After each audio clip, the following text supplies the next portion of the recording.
అందరికీ నమస్కారం. తన్వి చెప్పే కథలకు స్వాగతం. ఈరోజే మొదటిసారిగా మా ఛానల్ చూసినట్లయితే ప్లీజ్ లైక్ చేయండి, షేర్ చేయండి, సబ్స్క్రైబ్ చేసి మమ్మల్ని సపోర్ట్ చేయండి. ఈరోజే సంకష్టహర చతుర్థి. ఎంతో పవిత్రమైన విశేషమైన రోజు ఇది.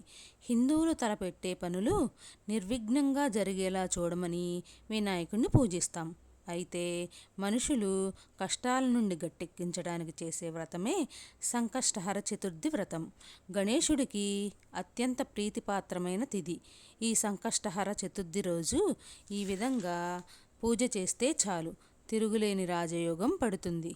దరిద్రం తొలగి సకల లాభాలు కలుగుతాయి. విఘ్నాలన్నీ తొలగి అన్ని పనుల్లో విజయం కలుగుతుంది. మరి సంకష్టహర చతుర్థి రోజు ఎలా పూజ చేస్తే రాజయోగం పడుతుందో ఇప్పుడు ఈ వీడియోలో తెలుసుకుందాం. ప్రతి మాసం కృష్ణపక్షంలో అంటే పౌర్ణమి తర్వాత 3-4 రోజుల్లో చవితి వస్తుంది. ప్రదోషకాలంలో చవితి ఎప్పుడు ఉంటుందో ఆ రోజున సంకష్టహర చవితిగా లెక్కలోకి తీసుకోవాలి. 2 రోజులు ప్రదోష సమయంలో చవితి ఉండడం సాధారణంగా జరగదు. ఒకవేళ ఎప్పుడైనా అలా జరిగితే సంకటహర చవితిగా తెలుసుకోవాలి. ఈ సంకటహర వ్రతాన్ని చవితి రోజున ప్రారంభించాలి. ప్రారంభించే రోజున స్నానాంతరం గణపతిని పూజించి తరువాత ఎరుపు లేదా తెలుపు జాకెట్ పీసు కానీ, ఎరుపు లేదా తెలుపు రంగు గల గుడ్డను కానీ తీసుకొని గణపతి ముందుంచి దానికి పసుపు పెట్టి చిటికెడు కుంకుమ వేసి స్వామిని తలుచుకొని మనసులో ఉన్న కోరికను మనసారా స్వామికి తెలిపి 3 దోసిళ్ళు బియ్యాన్ని అందులో పోయాలి. ఆ తరువాత 2 ఎండు ఖర్జూరాలు, 2 వక్కలు దక్షిణ ఉంచి అందులో ఉంచాలి. మనసులోని కోరికను మరోసారి తలుచుకొని మూట కట్టాలి. దానిని స్వామి ముందు ఉంచి ధూపం వెలిగించి టెంకాయ లేదా పళ్ళు నివేదన చేయాలి. ఏదైనా గణపతి ఆలయానికి వెళ్ళి ఆలయం చుట్టూ 3 లేదా 11 లేదా 21 సార్లు ప్రదక్షిణ చేయాలి. వీలైనంత వరకు గణపతికి ఇష్టమైన గరిక వంటి వాటిని సమర్పించాలి. ఆలయానికి వెళ్ళడం సాధ్యం కానప్పుడు ఇంట్లోనే ప్రదక్షిణ చేయవచ్చు.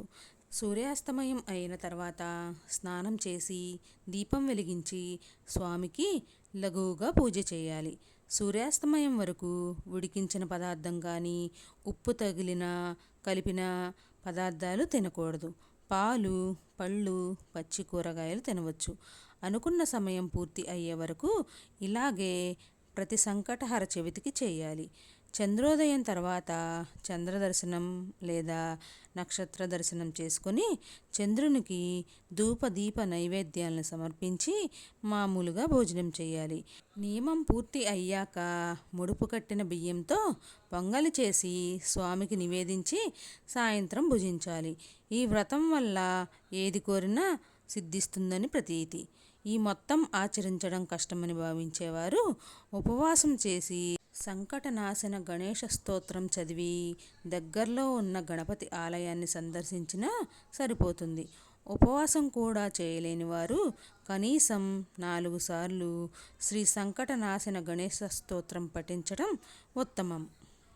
సంకష్టహర చతుర్థి రోజు సూర్యోదయం అవ్వకముందే నిద్రలేచి కాలకృత్యాలు తీర్చుకొని స్నానము, నిత్య పూజ పూర్తి చేసుకోవాలి.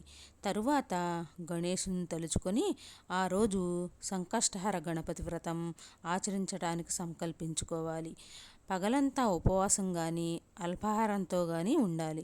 నిష్టతో గడపాలి. సాయంత్రం అవగానే స్నానం చేయాలి.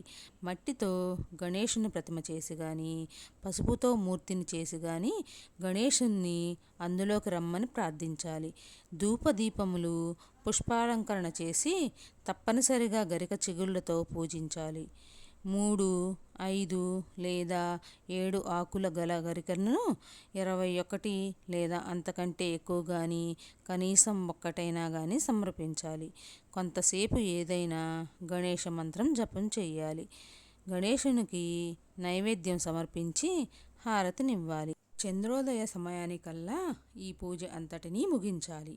చంద్రుణ్ణి చూసి చంద్రునికి చతుర్థి తిథికి నమస్కరించి ఆర్ఘ్యమివ్వాలి. తరువాత పూజా మందిరంలోకి వెళ్ళి గణేశుణ్ణి సంకటాం మాం నివారయ అని వేడుకొని నమస్కరించి ఆర్ఘ్యమివ్వాలి. బ్రహ్మచారికి భోజనం పెట్టి తరువాత తాను భుజించాలి. రాత్రంతా గణేశుణ్ణి స్మరిస్తూ నిద్రపోవాలి. మందారం వంటి ఎరుపు రంగు పూలు వినాయకునికి అత్యంత ఇష్టం. వినాయక చవితి నాడు తప్ప గణేశ్వరుని పూజలో ఎప్పుడూ తులసి ఆకులు వాడరాదు. కాబట్టి అవి నిషిద్ధం. కుడుములు, ఉండ్రాళ్ళు, అరటికాయలు, పాయసము, నువ్వులు, 21 మోదకాలు నైవేద్యంగా సమర్పించుకోవాలి. సంకష్టహర చతుర్థి యొక్క గొప్పతనం గురించి మనం ఒక కథ ద్వారా తెలుసుకుందాం. ఒకానొక నాడు ఇంద్రుడు తన విమానంలో భృగండి అనే ఋషి దగ్గర నుంచి ఇంద్రలోకానికి తిరిగి వెళ్తుండగా గర్సేన్ అనే రాజు రాజ్యం దాటే సమయంలో అనేక పాపములు చేసిన ఒకానొక వ్యక్తి ఆకాశంలో పయనించే ఆ విమానంపై దృష్టి సారించాడు. అతని దృష్టి సోకగానే ఆ విమానం చటుక్కున భూమిపై అర్ధాంతరంగా ఆగిపోవటం జరిగింది. ఆ ఇంద్ర విమానం అద్భుతమైన వెలుగుకి ఆశ్చర్యచకితుడైన ఆ దేశపు రాజు సురసేనుడు గబగబా బయటికి వచ్చి ఆ అద్భుతాన్ని అచ్చెరువు చెందుతూ తిలకించసాగాడు. అక్కడ ఇంద్రుణ్ణి చూసి ఎంతో సంతోషానికి లోనైన మహారాజు ఆనందంతో నమస్కరించారు. ఇంద్రునితో అక్కడ విమానం ఎందుకు ఆపినారో కారణం అడిగాడు. అప్పుడు ఇంద్రుడు, ఓ రాజా, మీ రాజ్యంలో పాపాలు అధికంగా చేసిన వ్యక్తి ఎవరిదో దృష్టి సోకి విమానం మార్గమధ్యంలో అర్ధాంతరంగా ఆగిపోయింది అని చెప్పాడు. అప్పుడు ఆ రాజు, అయ్యా, మరి మళ్ళీ ఆగిపోయిన విమానం ఎలా బయలుదేరుతుంది అని అడిగాడు వినయంగా.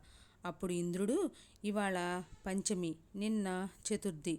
నిన్నటి రోజున ఎవరైతే ఉపవాసం చేశారో వారి పుణ్యఫలాన్ని నాకిస్తే నా విమానం తిరిగి బయలుదేరుతుంది అని చెప్పాడు. సైనికులంతా కలిసి రాజ్యమంతా తిరిగారు. ఒక్కరైనా నిన్నటి రోజున ఉపవాసం చేసిన వారు కనపడకపోదురా అని అన్వేషిస్తున్నారు. కానీ దురదృష్టవశాత్తు అలా ఎవరూ దొరకలేదు.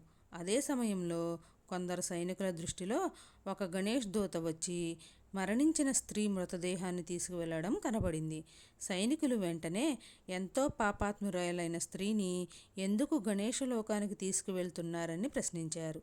దానికి గణేశదూత, నిన్నంతా ఈ స్త్రీ ఉపవాసం ఉంది, తెలియకుండానే ఏమీ తినలేదు. చంద్రోదయం అయిన తర్వాత లేచి కొంత తిన్నది.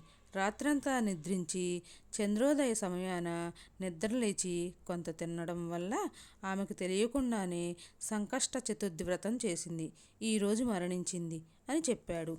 అంతేకాక ఎవరైనా తమ జీవితకాలంలో ఒక్కసారైనా ఈ వ్రతం చేస్తే వారు గణేశలోకానికి గాని స్వనందలోకానికి గాని చేరుకోవటం మరణాంతం తథ్యం అని చెప్పాడు. గణేశదూతని అప్పుడు సైనికులు ఎంతో బ్రతిమాలారు. ఆ స్త్రీ మృతదేహాన్ని తమకిమ్మని, అలా చేస్తే విమానం తిరిగి బయలుదేరుతుందని ఎంతో చెప్పారు. ఆమె పుణ్యఫలాన్ని వారికివ్వడానికి గణేశదూత అంగీకరించనే లేదు. ఆమె దేహం నుంచి వీచిన గాలి ఆ విమానం ఆగిపోయిన చోట చేరి విస్ఫోటనం కలిగించింది. మృతదేహం పుణ్యఫలం పొందింది కావడం వల్ల ఆ దేహాన్ని తాకిన గాలి సైతం పుణ్యం పొందింది. దానివలన ఇంద్రుని విమానం బయలుదేరిందని చెప్పవచ్చు. ఈ కథ సంకష్టహర చవితి ప్రాముఖ్యత, ఆధ్యాత్మిక విలువలతో పాటు సంకష్ట చవితి ఉపవాసం మొదలైన విషయాలు తెలుపుతుంది. వినాయకులు భక్తులందరి దృష్టిలోనూ ఈ వ్రతం చేయడం వల్ల చాలా పుణ్యం పొందుతారని భావన. ఈ వ్రత మహత్యం వలన ఈ వ్రతం ఆచరించిన వారు ఎవరైనా గణేశలోకానికి లేదా స్వనందలోకానికి వెళ్తారని, అక్కడ భగవంతుని ఆశీస్సుల వల్ల ఎంతో ఆనందాన్ని అనుభవిస్తారని అంటారు.